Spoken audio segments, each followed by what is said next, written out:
Olá, irmãos, a graça e a paz do Senhor Jesus, tudo bem com vocês? Estamos aqui mais uma vez para compartilhar uma palavra devocional, para que você possa meditar, alimentar o seu espírito, a fim de que o seu coração possa ouvir a voz do Senhor. Amém? O texto que nós vamos compartilhar está no livro de 2 Samuel, capítulo de número 12. Nós vamos ler a partir do versículo 15 até o versículo 23. Diz assim: Depois que Natã voltou para casa, o Eterno afligiu o filho de Davi que a mulher de Urias deu à luz, e o menino ficou muito doente. Davi orou desesperadamente a Deus pelo menino, ele jejuou, não saiu do palácio e dormia no chão.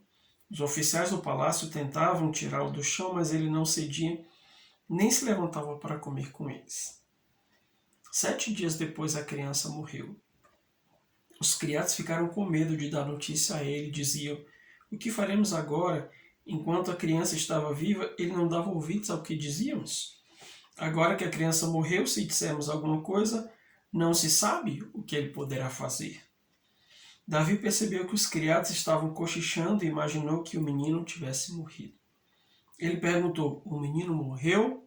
Eles responderam: sim, morreu. Davi se levantou do chão, lavou o rosto, arrumou o cabelo, trocou de roupa e foi ao santuário adorar ao Senhor. Depois voltou para o palácio e pediu algo para comer, puseram a comida diante dele e ele comeu tudo. Os criados perguntaram: o que está acontecendo com o Senhor?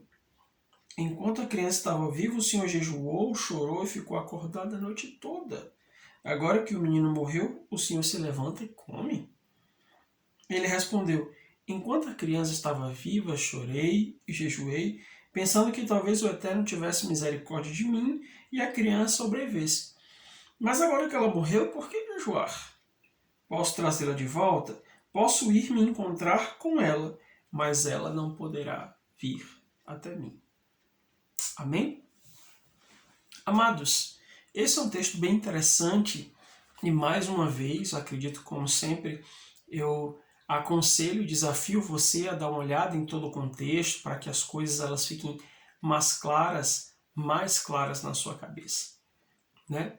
Mas tentando de uma maneira bem prática revelar esse contexto, o texto começa dizendo: depois que Natã voltou para casa, esse é o momento em que Natã havia confrontado Davi acerca do seu pecado oculto, né? Do adultério que ele tinha cometido com Batseba. E Deus decidiu que aquela criança ela não viveria. Assim que Natã vai embora, aquele garoto adoece e Davi fica apavorado com aquela situação e ele ora, jejua, busca a Deus para que o Senhor possa revogar aquele veredicto, possa fazer com que aquela criança fique viva, mas o fato é que ela morre. Algumas vezes nós vivemos situações nas quais nós oramos, buscamos a Deus, clamamos, pedimos a Ele determinadas coisas, mas parece que Deus faz tudo o contrário. Ele faz exatamente aquilo que nós estamos pedindo para que Ele não faça. Ele permite que aconteça exatamente aquilo que a gente teme que ocorra. No caso de Davi, o seu filho morreu. Mas como assim? Davi orou, jejuou, buscou a Deus e tal. E eu não quero entrar no mérito daquilo que Deus havia falado a partir de Natã, do profeta, de todos os significados que a morte dessa criança tem.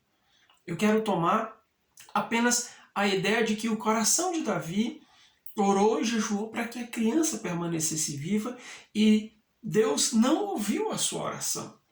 Deus rejeitou, entre aspas, a oração de Davi, fazendo com que aquela criança acabasse morrendo. E quantas vezes nós estamos em situações assim? Mas a questão é como nós reagimos diante dessas situações, em que Deus faz exatamente o contrário daquilo que temos orado, em que Deus parece que não ouve aquilo que nós estamos dizendo e permite que tudo dê errado, pelo menos na nossa perspectiva. Nós encontramos na resposta de Davi, no posicionamento de Davi, algo que precisamos imitar, algo que precisamos aprender a tomar como verdade e seguir essa sua conduta. A palavra de Deus diz, no texto que lemos, que quando Davi percebeu que o seu filho havia morrido, ele simplesmente levantou, trocou de roupa, lavou o rosto, arrumou o cabelo e foi ao templo, ao santuário adorar o Senhor, depois voltou para o palácio, comeu e ficou de boas. Isso pareceu um tanto loucura para os seus servos, de modo que eles ficavam cogitando, mas por que o rei está feliz? Quando a criança estava viva, ele estava triste, ele estava desesperado. Imagine agora, acredito que agora ele deveria estar de luto, deveria estar mais triste ainda, estar mais confuso, mais desanimado. E de repente Davi, ele traz uma resposta de postura, de atitude, de comportamento que nós, como cristãos, que cremos em Deus, que servimos a Deus, precisamos ter da mesma forma. Apesar da dor de perder um filho, e certamente estava doendo nele, Davi confiava na justiça de Deus. E Davi confiava na soberania do Senhor. E é exatamente quando nós cremos na soberania de Deus que o nosso coração aprende a responder dessa forma como ele respondeu.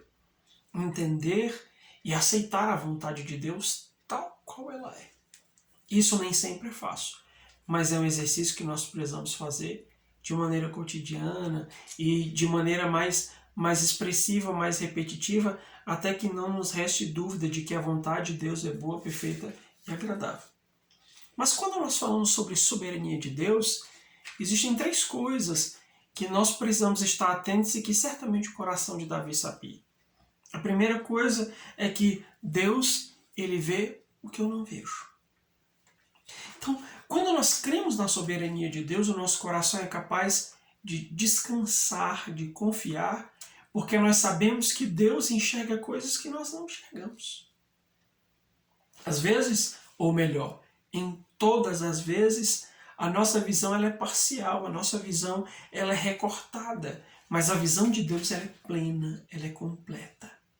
E por essa razão, nós precisamos aprender a confiar na soberania de Deus, entendendo que Ele vê aquilo que nós não conseguimos enxergar.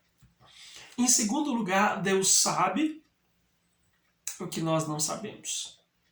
Quando Deus decide tomar determinadas decisões, fazer determinadas coisas, inclusive não ouvir a oração que acabamos de fazer, que ainda na nossa dor, no nosso lamento, a gente esperava que Ele respondesse, ainda quando Deus decide não ouvir ou contrariar o nosso coração, a soberania de Deus está se efetivando, está sendo operacionalizada.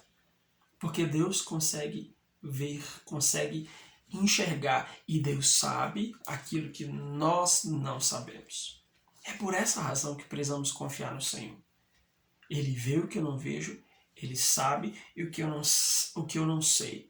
E Deus, em terceiro lugar, tem o poder que eu não tenho. Não adianta relutarmos contra Deus.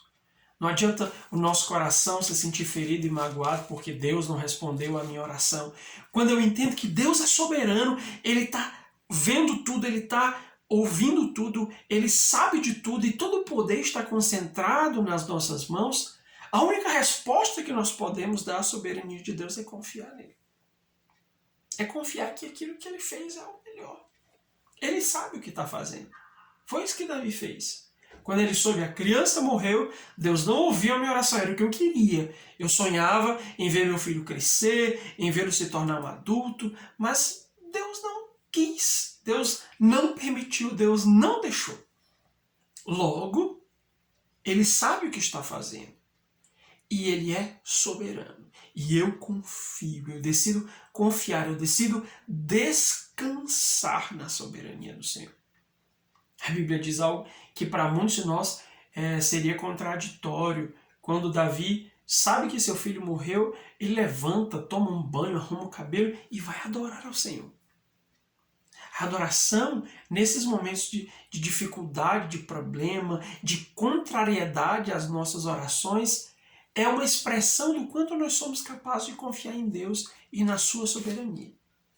Davi descansou. Ele entendeu, Deus não fez o que eu quis. Deus é soberano. E por isso eu posso descansar, eu posso relaxar.